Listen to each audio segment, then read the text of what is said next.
Hello friends and आपका स्वागत है माइंड योर माइंड चैनल में। आज हम बात करेंगे हमारी एक बुक जिसका टाइटल है माइंडसेट और इस बुक को लिखा है कैरल ड्वेक ने। इस बुक में आप जानेंगे कि हम लोग जो माइंडसेट लेके चलते हैं वो दो तरीकों का होता है। कुछ लोगों का फिक्स्ड माइंडसेट होता है तो कुछ लोगों का ग्रोथ माइंडसेट, और इन दोनों में से कौन सा माइंडसेट बेटर है एंड कौन सा आपको अपनी लाइफ में अप्लाई करना चाहिए, ये आप आज की इस बुक में जानेंगे। दोस्तों, टाइम हमारे लिए बहुत इम्पोर्टेंट एंटिटी है, इसीलिए हमने इन वीडियो समरीज को शॉर्ट रखा है, लेकिन इनकी लर्निंग की क्वालिटी आपको 100% मिलेगी। तो फिर देर किस बात की, आइए अपने इस वीडियो समरी के सफर को शुरू करते हैं। सबसे पहले एक कोट पढ़ते हैं जिसे कैरल ड्वेक ने खुद लिखा है। Talent isn't passed down in the genes, it's passed down in the mindset। यानी जो टैलेंट होता है ना, वो आपके जीन्स में से नहीं आता, टैलेंट आपके माइंडसेट पर डिपेंड करता है। अगर आपने सोच लिया कि आपने इस चीज में टैलेंटेड बनना है तो डेफिनेटली आप उसे हासिल कर लेंगे। कभी आपने अपने हाथों को देखा है? आपने कभी सोचा है कि आपके हाथ ऐसे क्यों हैं या कब से ऐसे हैं? नहीं ना। ऐसा इसलिए क्योंकि जो चीजें हमारे कंट्रोल में नहीं होती, हम उनके बारे में ज्यादा सोच नहीं सकते।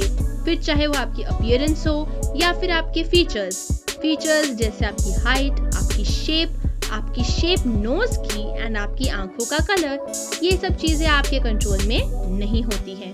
बट क्यों ना हम उन चीजों के बारे में सोचें जो हमारे कंट्रोल में है। हाँ दोस्तों, दो सबसे इम्पोर्टेंट चीजें जो हमारे कंट्रोल में है एंड रिसर्च ने भी ये प्रूव किया है, वो है स्किल्स और एबिलिटीज। हाँ दोस्तों, ये वही दो चीजें हैं जो एक्चुअली में आपकी लाइफ का की फाउंडेशन ले करती हैं। तो आइए थोड़ी नजर डालते हैं फिक्स माइंडसेट और ग्रोथ माइंडसेट पे। दोस्तों, जो फिक्स माइंडसेट वाले लोग होते हैं उन्हें ऐसा लगता है कि टैलेंट ही सब कुछ होता है। जी हाँ, अगर वो टैलेंट उनके जीन्स में नहीं है या फिर गॉड गिफ्टेड वो टैलेंट उनमें नहीं है, तो उनका मानना है कि वो चीज़ कभी कर ही नहीं सकते। वो अपनी स्किल्स को भी अपग्रेड करने की कोशिश नहीं करते एंड उन्हें ऐसा लगता है कि भगवान ने उन्हें उस टैलेंट के लिए बनाया ही नहीं है। उनके हिसाब से स्किल्स जो होती हैं वो आपके एंसेस्टर से ही आप में आ जाती है। तो अगर आपके जीन्स में कोई पर्टिकुलर टैलेंट है तो उनके हिसाब से वो बाउंड है टैलेंट आपके अंदर भी आना, एंड अगर वो नहीं है तो भूल जाइए, वो लोग कभी भी उस चीज को ना इम्प्रोवाइज करते हैं ना फिर उसको इम्प्रूव करने की कोशिश करते हैं। अगर इसका ऑपोजिट देखें, वो है ग्रोथ माइंडसेट रखने वाले लोग। वो बिलीव करते हैं कि जो कुछ भी वो लाइफ में पाना चाहते हैं ना, जो कुछ भी वो अचीव करना चाहते हैं, उसके लिए उन्हें डेडिकेटेड रहना होगा और हार्ड वर्क करना होगा। एंड मोस्ट इम्पॉर्टेंटली, वो अपने आप को डेडिकेट कर देते हैं अपनी गोल की तरफ एंड प्रैक्टिस करते रहते हैं जब तक वो उसे अचीव नहीं कर पाते। आपने एक कोट तो सुना ही होगा दोस्तों, hard work beats talent when talent fails to work hard. जो लोग फिक्स्ड माइंडसेट रखते हैं उनका एक दूसरा ही नजरिया है। उनके लिए टैलेंट एक किंग है। मान लीजिए, टैलेंट उनके लिए एक राजा से बढ़कर नहीं है।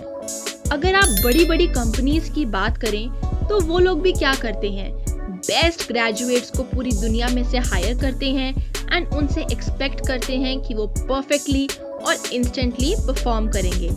इसीलिए जो एम्प्लॉयज होते हैं वो भी हर टाइम यही कोशिश करते हैं कि वो सब ऐसा कर सकें जिससे वो स्मार्ट लगे और इंटेलिजेंट लगे एंड लोग उन्हें स्टूपिड ना कहें। उन्हें हैंड्स ऑफ प्रैक्टिस या फिर उन्हें कोई एक्सपीरियंस तो होता ही नहीं है, उन्हें बस इतना पता होता है कि हम सबसे ज्यादा पढ़े लिखे हैं तो हमें ये टास्क बहुत अच्छे से परफॉर्म करना है। अगर हम ग्रोथ माइंडसेट की बात करें तो आप मान लीजिए आप अपने बच्चों को मैथ्स की प्रॉब्लम देते हैं सॉल्व करने के लिए। जिन लोगों का भी ग्रोथ माइंडसेट होगा वो उन पर काम करने में बहुत खुश होंगे एंड अलग अलग तरीके ढूंढेंगे उस प्रॉब्लम का सोल्यूशन ढूंढने में।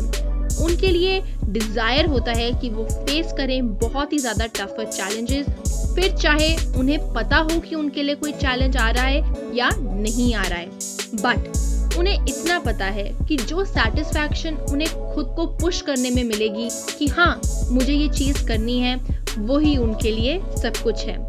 वो चांस लेते हैं, वो हर एक रिस्क को अटेम्प्ट करने की कोशिश करते हैं, क्योंकि उनका एक मंत्र होता है, वो है practice makes a man perfect. But अगर हम दोनों कंपनीज की बात करें और अगर हम किसी भी कंपनी के बारे में जानें, कोई भी कंपनी का एग्जाम्पल लें, तो अब आप समझेंगे इसको थोड़ा और डिटेल में। तो आइए कुछ दो कंपनीज के बारे में बात करते हैं और जानते हैं कि इनके माइंडसेट ने कैसे इनकी कंपनीज को सक्सेसफुल बनाया और कैसे एक कंपनी को बिल्कुल ही डुबा दिया।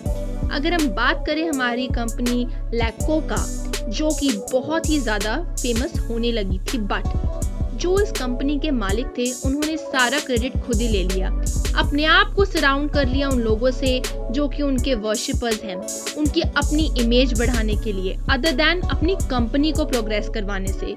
इंस्टेड ऑफ सीकिंग अप्रूवल्स दूसरों से, वो अपनी सेल्फ स्टीम बढ़ाते गए एंड गलत डिसीजंस लेते गए, जिसके कारण उन्होंने अपनी सेल्स को इग्नोर कर दिया, अपने अच्छे डिजाइनर्स को निकाल दिया जस्ट बिकॉज वो उनको अलग आइडियाज दे रहे थे जो उनकी एक्सपेक्टेशंस को नहीं मैच कर रहे थे, जिसके कारण उनकी कंपनी बहुत ही ज़्यादा डाउन हो गई।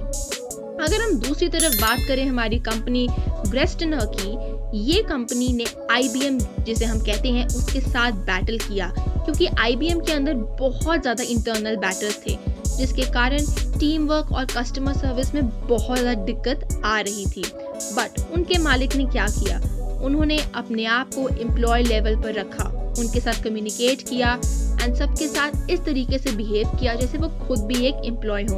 उन्होंने चैलेंजेस को एक्सेप्ट किया, अलग अलग व्यूज़ को एक्सेप्ट किया एंड फोकस किया टीम वर्क पे एंड मोस्ट इम्पॉर्टेंटली कैसे अपने पास्ट फेलियर से कुछ नया सीखना है। एंड आज देखिए IBM को क्या बड़ा सक्सेस मिला है।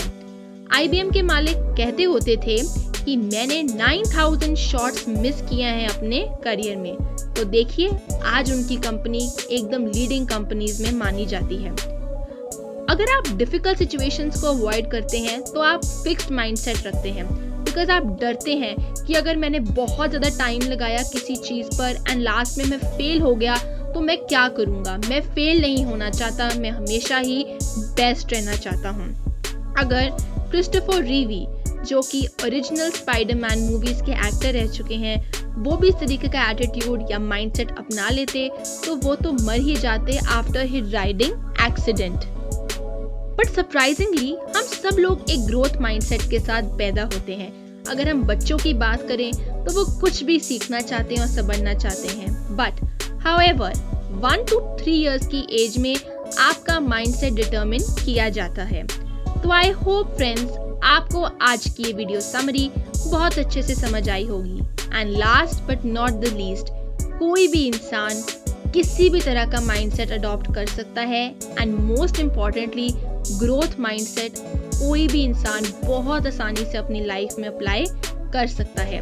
तो मान लीजिए अगर आपने गलती से कभी कॉफ़ी गिरा भी दी तो अपने आप को मोटिवेट कीजिए कि तो क्या हो गया, कॉफ़ी ही तो गिरी है, इसको मैं साफ कर दूंगा एंड वापस अपने काम पर लग जाऊंगा। इंस्टेड आप उदास होएं एंड उसके बारे में सोचते रहें, इससे बेटर है अपने आप को सेल्फ मोटिवेट कीजिए। ये समरी दोस्तों आपको कैसी लगी हमें नीचे कमेंट सेक्शन में लिखकर ज़रूर बताएं। और साथ ही साथ अगर आप चाहते हैं कि हम किसी बुक पर आपके लिए वीडियो बनाकर लाएं तो आप हमें वो भी नीचे कमेंट सेक्शन में लिखकर बता सकते हैं। तो बने रहें हमारे साथ, क्योंकि हम लेके आते रहेंगे आपके लिए ऐसे ही वीडियोस जिससे आपको हमेशा अपनी लाइफ में कुछ नया सीखने को मिलेगा। मिलते हैं आपसे नेक्स्ट वीडियो में, तब तक के लिए अपना ध्यान रखें। Take care and bye bye.